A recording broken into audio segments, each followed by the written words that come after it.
আমার ছেলেরা বেগুন ভর্তা এবং রুটি খুব পছন্দ করে। ওরা বাড়ি এসছে, তাই আমি বেগুন পোড়ানোর জন্য বেগুনটা চুলায় দিয়েছি। বেগুনটা পোড়ানো হয়ে গেছে, আমি বেগুনটা উঠিয়ে নেব।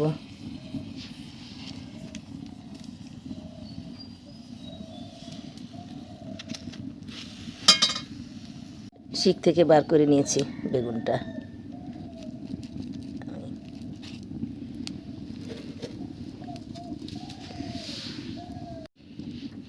আর একটা বেগুনও দেবো, যেহেতু একটা বেগুনে হবে না, তাই আরেকটা দিয়ে দিচ্ছি।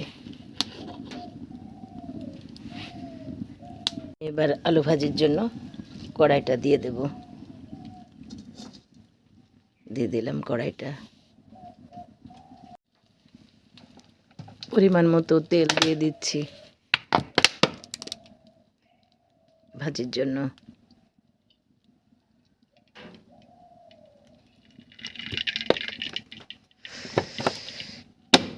এখন অনেক সকাল,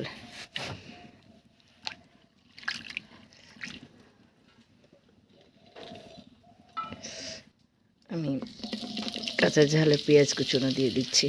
কিছুটা ভেজে নেব, তারপর আলুগুলো দিয়ে দেব। আমি পেঁয়াজগুলো একটু সুন্দরভাবে ভেজে নিচ্ছি। এতে আমি পরিমাণ মতো লবণ ও হলুদ দিয়ে দেব।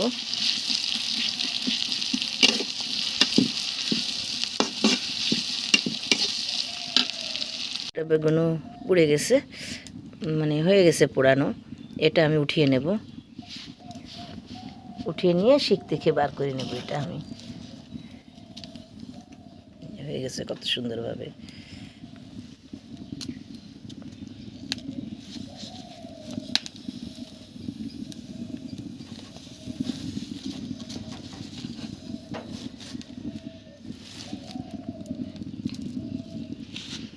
এটা নামিয়ে রাখছি।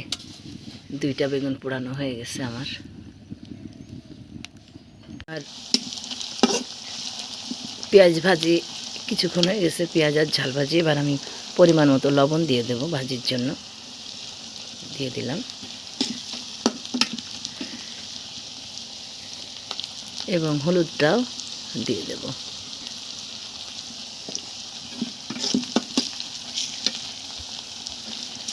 একটু ভালো করে নেড়ে তারপরে আমি আলুগুলো দিয়ে দেব। কুচি করা হয়ে গেছে আলু, রেডি করে রেখেছি আমি আলু। এটা আমি দিয়ে দেব।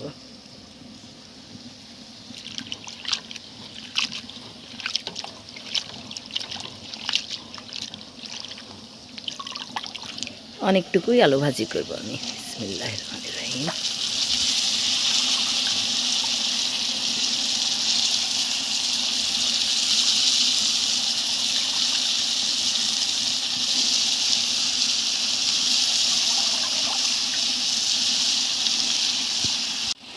আমার আলুগুলো দিয়ে দেওয়া হয়ে গেছে, আমি ভালো করে নেড়ে নিচ্ছি। আমরা এখন বাড়িতে মেলার জন্য মেহমান, মানে আমার ছেলেরা এসছে না, একটু বেশি করে করা লাগছে।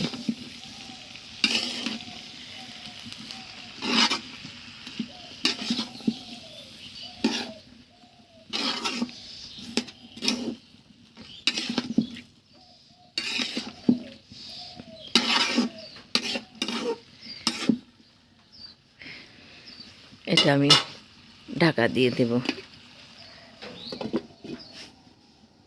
আর বেগুন ছিলা হয়ে গেছে, এটা আমি ভর্তা করার জন্য ভিতরটা দেখে নেব। খুব সুন্দর, নিজের গাছের জিনিস তো খুবই সুন্দর। একটু পোকা টোকা কিচ্ছু নেই, আমি দেখিয়ে দিয়েছিলাম। তার জন্য ঝাল পেঁয়াজ, এতে সরিষার তেলও দিয়েছি, আর পরিমাণ মতো লবণ দিয়ে এটা আমি চটকে নিয়ে তারপরে আমি বেগুনটা এর সঙ্গে ভর্তা করে ফেলব।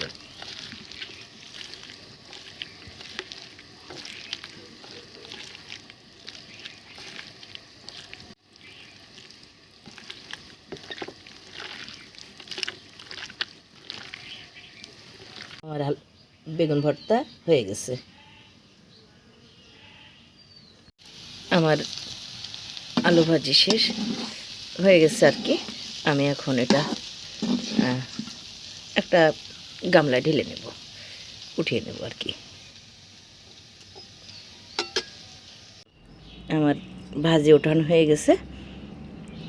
এবার আমি রুটি তৈরি করার জন্যে কিছুটা আটা ছেনে রেখেছি, এখন পুরাটা ছেনে নেব।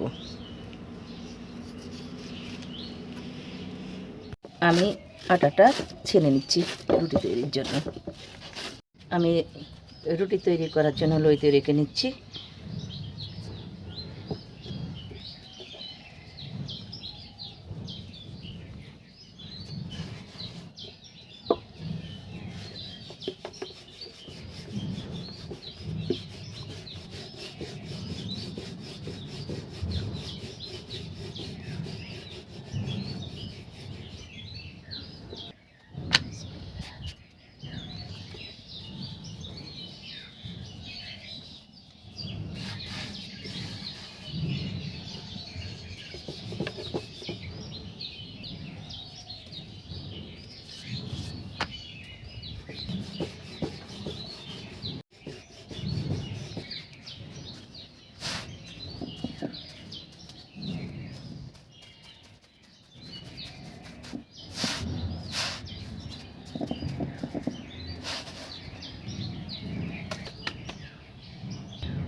আমার সকালের খাবার তৈরি।